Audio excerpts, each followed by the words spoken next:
Hello YouTube.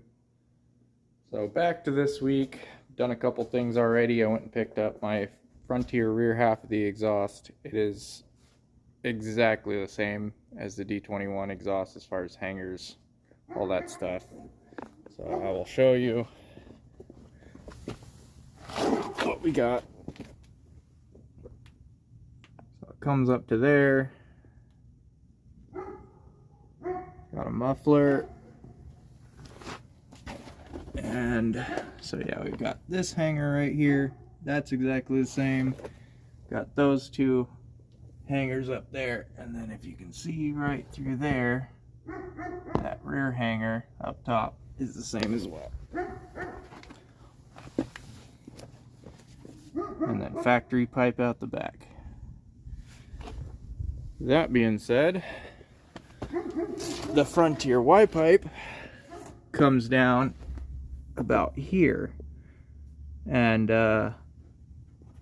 it would fit if not for the line. Oh, you can't see anything. The line location being not on top of the frame rail like the Frontier. Can't see anything, I'm sorry. Let's see. Yeah, so it would fit, except for all the fuel, brake lines, e-brake, they all run in this pocket where the second half of the Frontier exhaust would go. I had to look up what a V6 D21 runs, and it looks like it comes down and it runs right across the transmission underneath right here. So I'm gonna have to cut up the factory Y pipe and make it work. I was hoping it would just bolt in and be easy for me, but you know that's not the case.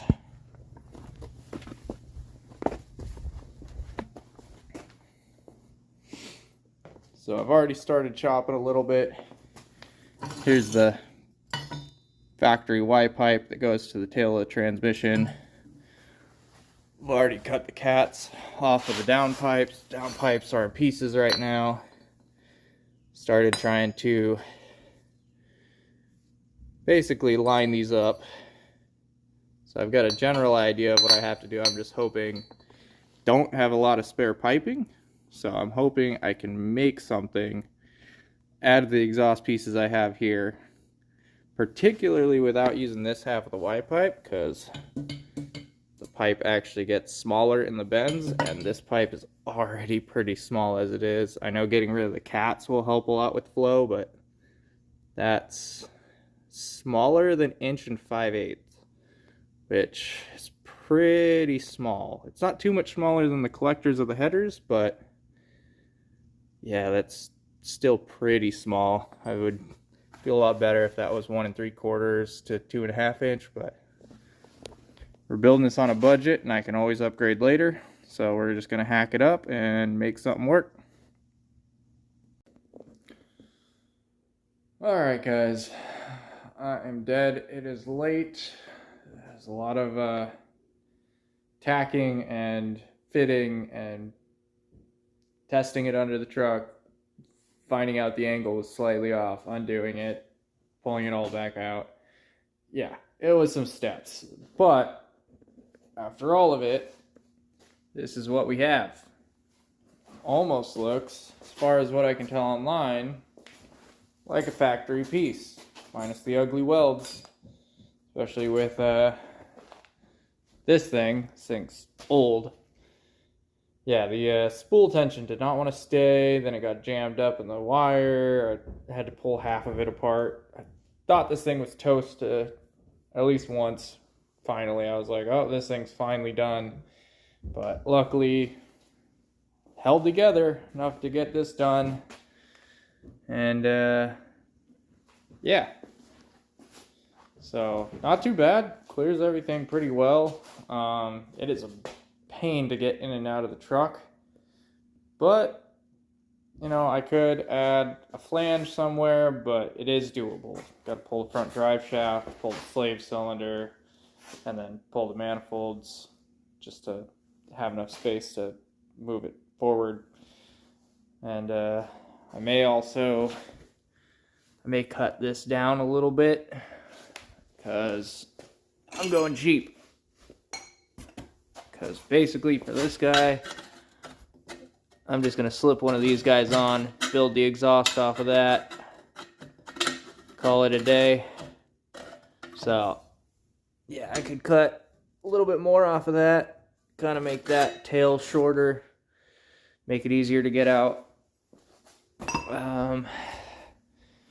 So that's done. Minus, I think I am going to header wrap this, at very least on this half, where it still is close to like the clutch line and the fuel and brake lines, and then under here where it sits right under the trans, next to the trans mount and stuff. So just to keep heat off the rubber, fuel, brakes, all that. And then this is my collection of 2 1/4 to 2 1/2. This is all I have right now, and I think that might be enough to get from there to the back half of the transmission. I think it's somewhere between 1 foot and 2 feet, so it's gonna be close, but I think we can make it work. Alright, and I think that's it. I know there's not much of a video, it's just me basically making a stock Y pipe with scraps. You know, all the hacked up stock exhaust. I thought I'd be short on that. I found a Subaru stock Y pipe and cut that up, or header technically, because that's where it bolts the engine. Cut that up and then realized I cut it up for no reason. Could have used it, but it was even smaller than the pipes for this, and I did not. I thought it was the same size, but not quite. So I didn't want to risk going any smaller with the pipe size as it was. So yeah, I used some of the KA stuff, some of the Frontier stuff. It's just a hodgepodge of parts at this point. So, alrighty. So, next week we're going to get into, well, hopefully finishing off this exhaust. That in-between piece should not be anywhere near as hard as that. That was a bit much to get around everything. It's a little tight and matching everything. That was, I mean, it's fun, but definitely a pain. So yeah, the intermediate pipe, that shouldn't be anywhere near as much of a pain, and then we'll jump into wiring. Well, thanks for watching. I'll see you next week.